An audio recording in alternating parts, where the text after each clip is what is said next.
ایک دن سرکار نے فرمایا، حضرت انس بن مالک کہتے ہیں حضور نے فرمایا بھی سارا دن نہ بیٹھے رہا کرو، وقفے سے ملا کرو، وقفے سے محبت بڑھتی ہے، وقفے سے ملا کرو محبت بڑھتی ہے۔ کہتے ہیں حضرت ابو بکر صدیق بھی قریب بیٹھے تھے، وہ بھی سن رہے تھے۔ ظہر سے پہلے بات ہوئی تو حضرت صدیق اکبر ظہر میں آئے، نماز پڑھی اور چلے گئے، عصر میں آئے، نماز پڑھی اور چلے گئے، مغرب میں آئے، نماز پڑھی اور حضرت انس بن مالک کہتے ہیں ظہر کے بعد بھی حضور نے پوچھا ابو بکر نہیں آئے؟ دیکھ بھی لیا ہے، آئے بھی ہیں، لیکن فرمایا وہ تو نماز میں آیا تھا نا، ادھر نہیں آیا۔ عصر کے بعد پھر پوچھا ابو بکر نہیں آئے؟ آپ ذرا کبھی اس لذت کو محسوس تو کریں، ذرا دیکھیں تو صحیح ہے کیا ہو رہا۔ تیسری دفعہ مغرب کے بعد پوچھا انس یار ابو بکر نہیں آیا؟ تو حضرت انس بن مالک کہتے ہیں میں خادم تھا، قریب رہتا تو میں دوڑا گیا ابو بکر کے دروازے پہ دستک دی، میں نے کہا کیا کرتے ہو؟ حضور نے 3 دفعہ پوچھ لیا آئے نہیں، کہتے صدیق اکبر دوڑے آئے، حاضر خدمت ہوئی، حضور حکم ہو۔ کہا یار تو سارا دن میرے پاس بیٹھا ہی نہیں، تو آیا ہی نہیں، تو نظر ہی نہیں آیا۔ عرض کی حضور آپ نے تو فرمایا تھا وقفے سے ملا کرو محبت بڑھتی ہے۔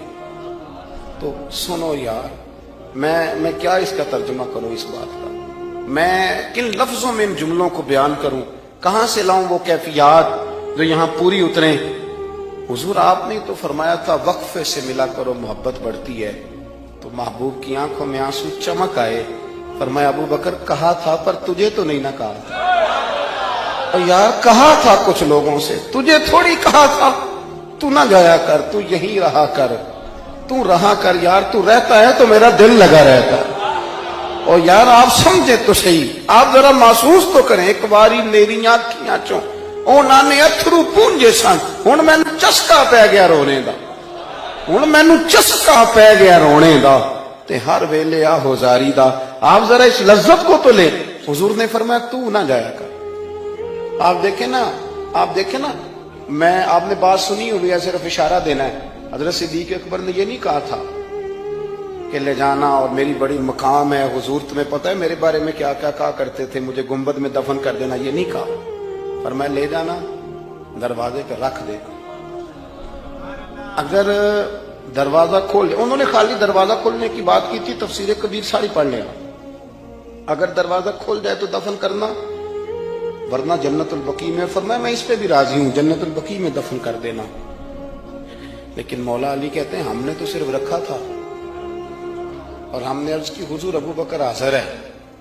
انہوں نے کہا تھا اگر دروازہ خود بخود کھول جائے تو رکھ دینا۔ کہتے ہیں انہوں نے تو صرف دروازے کی بات کی تھی، لیکن گنبد کا صرف دروازہ نہیں کھلا، اندر سے آواز بھی آئی، اندر سے آواز بھی آئی، لے او سجنا اساں توڑ نہیں پائی، لے سجنا اساں توڑ نہیں بھائی۔ اور درویش کہنے لگے پانی پرن سہیلیاں رنگا رنگ کڑے، اسی تے پریا اس دا جانیے جس دا توڑ چڑھے۔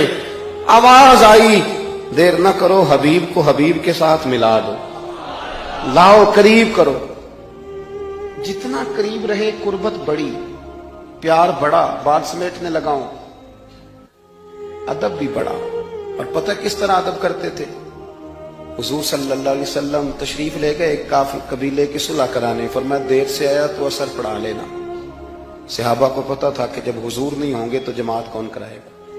حضرت بلال نے اقامت پڑھی، صدیق اکبر نماز پڑھانے لگے، حضور تشریف لے آئے، لوگوں نے ہاتھ پہ ہاتھ مار کے حضرت صدیق کو بتایا کہ آ گئے حضور۔ اللہ کے محبوب کے لیے رستہ بن گیا، نماز کے بیچ میں رستہ بن رہا ہے، صفیں توڑ رہے ہیں صحابہ، حضور کو رستہ دے رہے ہیں، صفیں ٹوٹتی رہیں پر نماز کسی کی بھی نہیں ٹوٹی، صفیں ٹوٹتی رہیں نماز نہیں ٹوٹی۔ حضور پہلی صف میں پہنچ گئے تو جناب صدیق اکبر نے ایک قدم پیچھے ہٹایا۔ ہم نے سنا ساری زندگی یہی ہے کہ حکم آ جائے تو وہ ادب پر فوقیت رکھتا ہے۔ ایک قدم حضرت صدیق اکبر نے پیچھے ہٹایا تو حضور نے فرمایا ابو بکر نماز پڑھاؤ۔ انہوں نے ایک اور پیچھے ہٹایا، ابو بکر نماز پڑھاؤ۔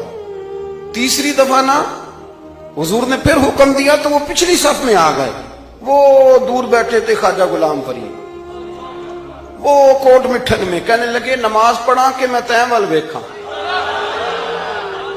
نماز پڑھا کہ میں تیں ول ویکھاں، مینوں کعبہ بھول گیا آئی، بھول گئیاں نی سب سوم سلاتاں اکو یار دا فکر پہ آئی نماز پڑھا کہ میں تیں ول دیکھا اور اقبال کہنے لگے اذان تو ازل سے تیرے عشق کا ترانہ بنوں اور یہ نماز تو اس کے نظارے کا ایک بہانہ بن نماز پڑھا کہ میں تیں ول دیکھا انتقابہ بھول گیا نبی پاک صلی اللہ علیہ وسلم اگلی صف میں کھڑے ہوئے مصلی پہ جماعت کرائی نماز کے بعد حضور نے نا مسکرا کے پوچھا ابو بکر میں نے 3 دفعہ کہا تھا کیوں نہیں نماز پڑھائی پھر بھی لفظ کوئی نہیں جملہ کوئی نہیں اتحیات کی حالت میں بیٹھے تھے تو ہاتھ باندھ دیا کیا جملے کہے کیا شان ہے کہنے لگے حضور اب ابو قحافہ کے بیٹے کی اتنی جرت بھی نہیں کہ مدینے والے رسول کو